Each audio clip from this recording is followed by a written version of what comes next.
Yo, welcome back to the Cap. This is episode 302. I am Nate Sperlin. That is Taylor McLeod over there. We said we will be back when the hip hop tells us to, and apparently we're back. In what's the duration of that break? Like 2 minutes between the last Yeah, episode and this one. yeah, You pretty know, much. yeah, so hip hop told us to be back once again. Shout out to everybody who's excited for MLB The Show 22. I'm excited for that. Shohei Ohtani is my favorite player. And he's on the cover, so Yeah, that's I'm perfect. getting that. I'm getting That's that. that's perfect then. Thank you for watching on YouTube and listening on Spotify, Apple Podcasts, Amazon Music, Stitcher, and more. Do us a favor, hit the like buttons and subscribe to the channel. And follow us on Instagram and Twitter at OldMilk Media. Check out the Old Milk Spins playlist as well on Spotify, updated every week. And that is, I already introduced everybody, but I'm gonna do it again. I'm Nate Sperlin, that's Taylor McLeod. It's your weekly tour through hip hop.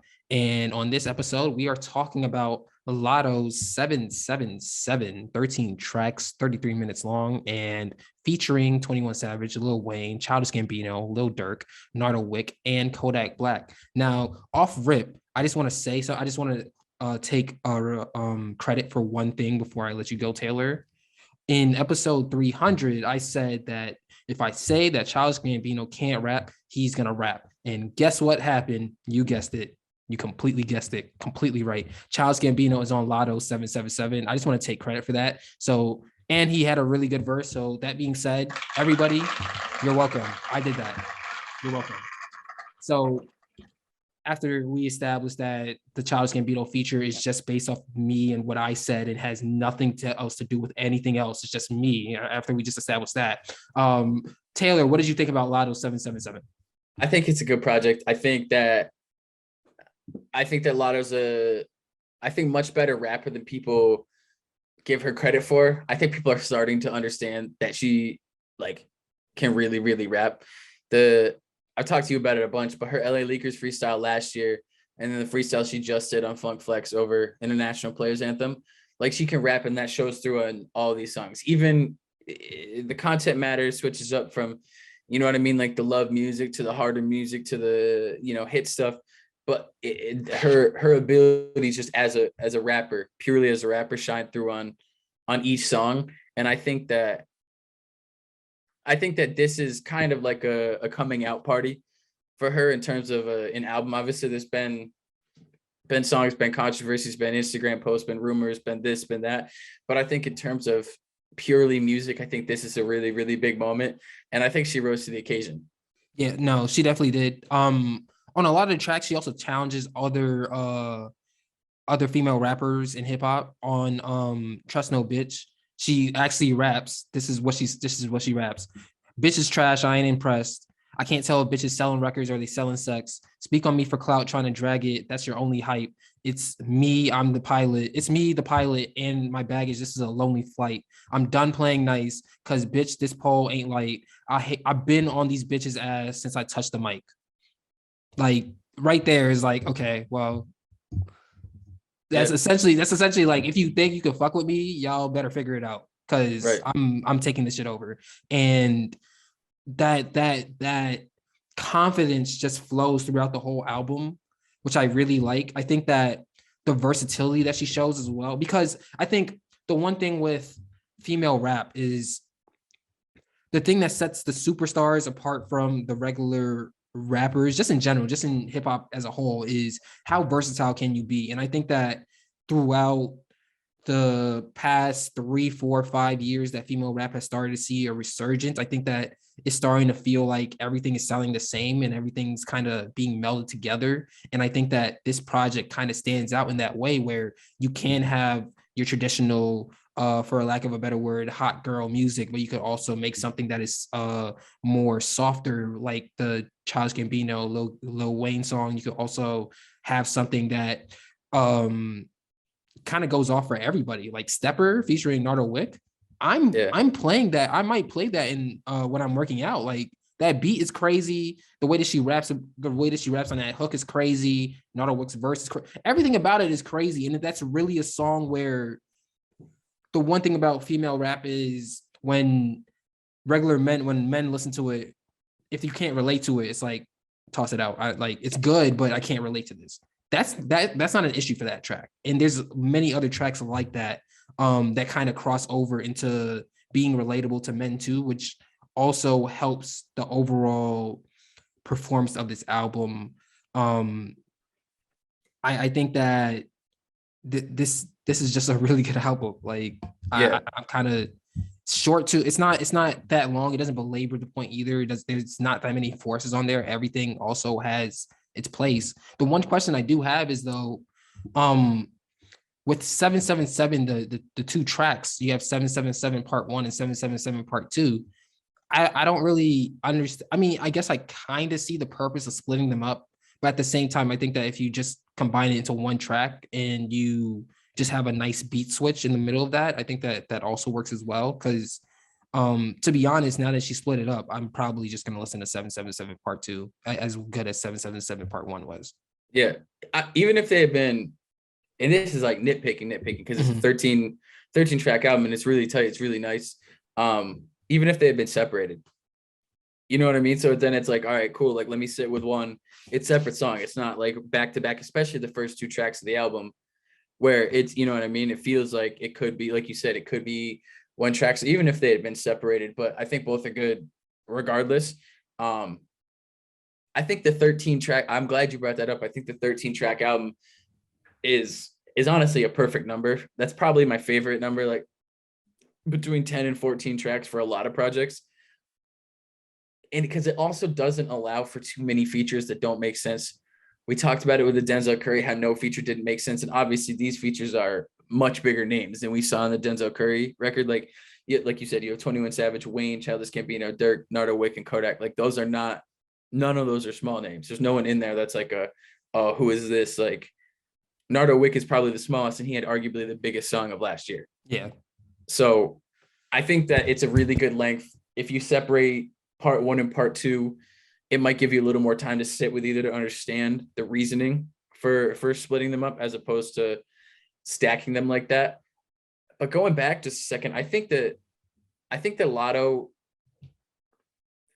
and I see it in these freestyles, and I gravitate a lot of the time towards the radio freestyles. I don't care if they're written. I don't care if it's not one take. You know what I mean? That doesn't bother me at all. She comes across as a larger than life rapper, like specifically larger than life rapper. Like she's a great song maker, great a bunch of things, but the confidence she raps with, the lyrics, the, like you said, kind of like not necessarily attacking other people, but putting other people on notice. And it's in like definitely like a say it with your chest kind of way. And there's no tiptoeing because she's relatively new. There's no, it's like, I'm here, I can do this. Let's see what, everyone else can do. And I really appreciate that. Like, I really, really appreciate that. And that's why I think this album, it hits exactly what it's supposed to. And I think that's important. I'm gonna stretch before this reach, but that the amount that she tries to directly call out other female rappers, do you think that could be like that could have an impact similar to Kendrick Lamar in Control, where he called out all the other rappers and they all had diss songs coming back at him? Like, do you think that she's gonna get any smoke coming her way because of that? Just it might. I think with the Kendrick thing, that was also a time when we didn't have so much of the social media, like constant beef between everyone. There wasn't that was when blogs were like still about music and not so much like, let's dissect every single tweet from every single rapper, or you know what I mean? Or every single Instagram caption, every single blink or wink or gesture in an Instagram live. You know what I mean? So I don't know if it would get the response that did, especially because it's not like Kendrick put like 12 rappers in a row by name and was like, all right, here's how I feel about all of you. Like, I like all of you, but I'm going to kill all of you. And I think that's just part of it. I think that's just part, like, to me, this Latto album, it's not a throwback album. It's not like it doesn't feel like any previous time, but I think it really embodies the spirit of what this kind of music is supposed to be, of what like rap and hip hop is supposed to be, what it's supposed to feel like. It's confident. It has range. It has variety. And it's a really good record.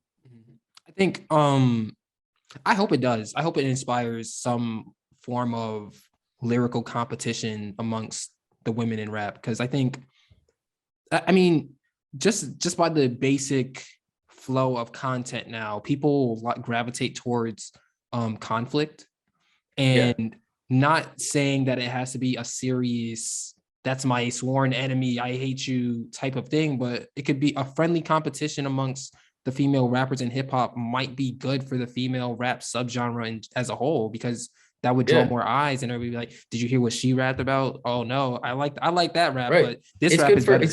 it's good for all of rap. Every time, every single rap, any rapper is like, I want to hear every single rapper be like, I am the best rapper alive. Mhm. I am Mhm. the best at what I'm doing. Because it's like, if not, like, I like it when rappers pay homage to each other. I like it, whatever, when there's that sentimentality. But at the same time, it like, it is supposed to be a competition. It's not like, yeah, it's art, it's everything, but it is competitive.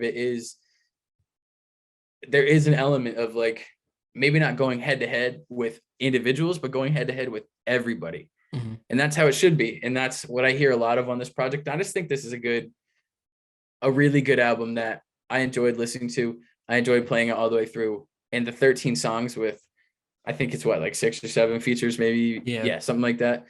I think they're all well placed. I think they all run their purpose. And I know my favorite song is Sunshine.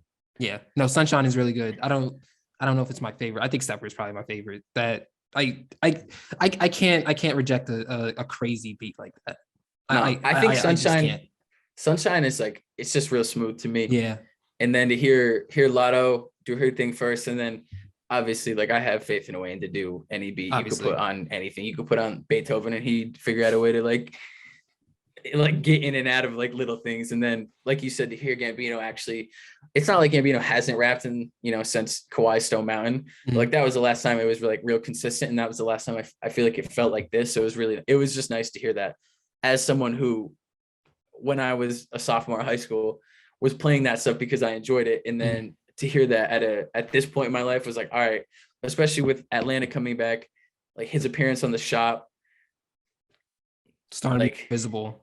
yeah, exactly. It's a different level of visibility again, where it's not so much like something like This Is America. It's like Donald Glover is this otherworldly talent, this genius, and obviously he is. I'm not, you know what I mean? He is Mhm. that. But it's nice sometimes when he gets back into, let me give you this verse that's just raps, and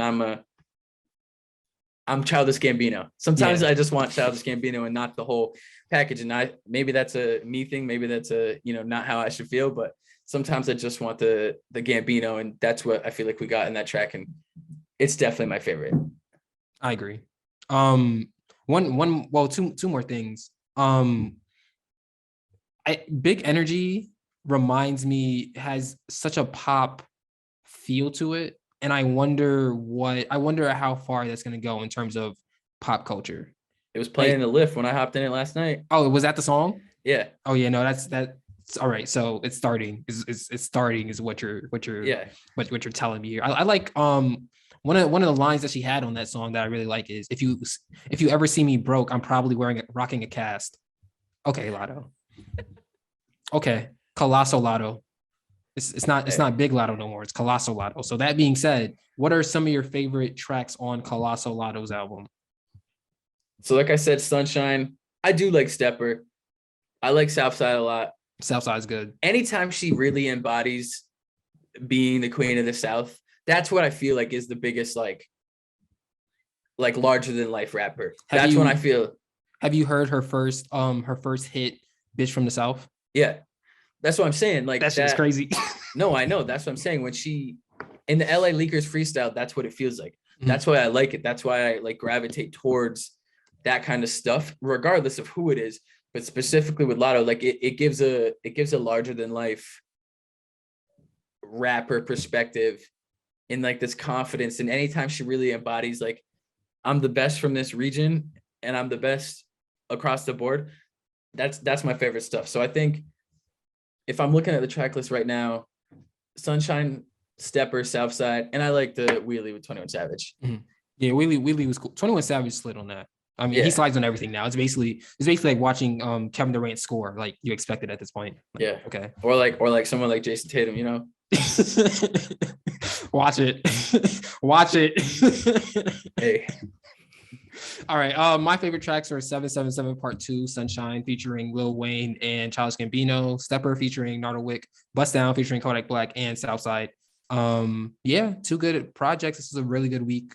And yeah, thank you for listening. Thank you for watching. That's Taylor McLeod. I am Nate Sperlin. This has been The Cap. This is episode 302. Like and subscribe. Follow OldMilk on Instagram and Twitter at OldMilk Media. Check out the OldMilk Spins playlist. All the links will be in the description. Stay safe, wear a mask, wash your hands, and we will be back when hip hop tells us to. And we are out.